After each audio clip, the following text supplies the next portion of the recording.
two different types of fashion that I can kind of think of. There's one which is kind of like more conforming, kind of high streets, magazines, that kind of thing, which was maybe what I thought that pretty people could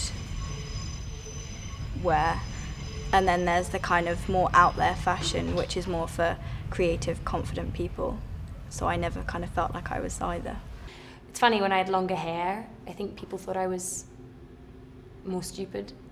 We tout women who have cut their hair off as being quite like bold or being really intelligent and not needing hair, which is just so stupid. To like yourself and not just like the way you look, like yourself and find value in that. I started off just cutting out carbs, cutting out sugars, fats, then cutting out things like meat, fish, protein, then basically just living on kind of vegetables, and then I just kind of gave up eating.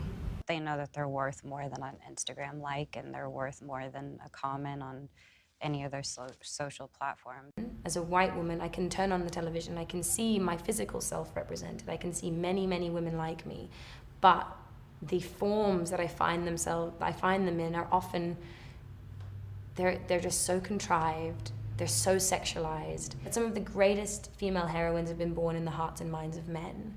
Hypersexual, because I like to show a lot of skin, but I believe that the way I show my skin is like more for me than anybody else. It's really hard to have that kind of faith and trust in food when you've been told all your life to avoid carbs. You need to start looking at food as energy, as fuel. What is informing what, if like entertainment is informing our culture or if culture is informing entertainment. This idea about being like low maintenance, about being chill, about like being cool with anything, not standing up for yourself.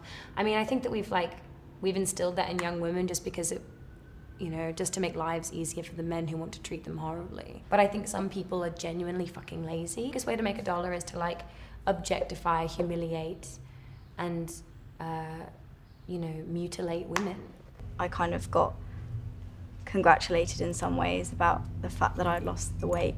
So my mum actually said that, and that kind of stuck with me. Like, oh, see, there's no tight gap. Like, see, like nothing wrong showing a little belly. Even though I'm a model, I am not really what you see on the campaigns pictures and all of that. I'm just me every day with pimples and cellulite.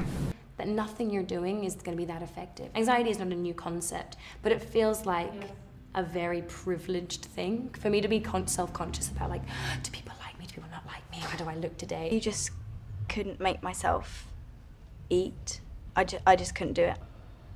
Was really depressed, to the point where I was suicidal. It's hard right now. Like, I can't stand social media, I can't stand what they're looking at, I can't stand what they think is reality. Only really combat injustice with passion. It's very competitive, and you feel like you have to be the illest almost. You have to push yourself the hardest. I'm gonna be really brutally honest and acknowledge the fact that I'm scared of getting older and fading.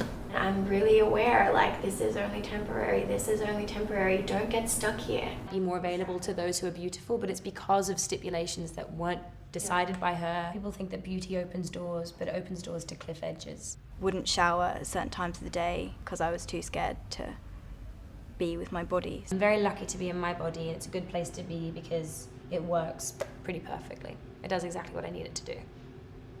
It's the product of my parents and my grandparents, the people that I love.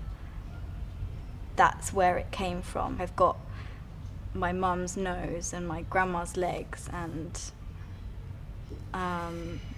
my granddad's teeth, and you love those people, you love them for who they are, and they formed you. Physically, they're a part of you.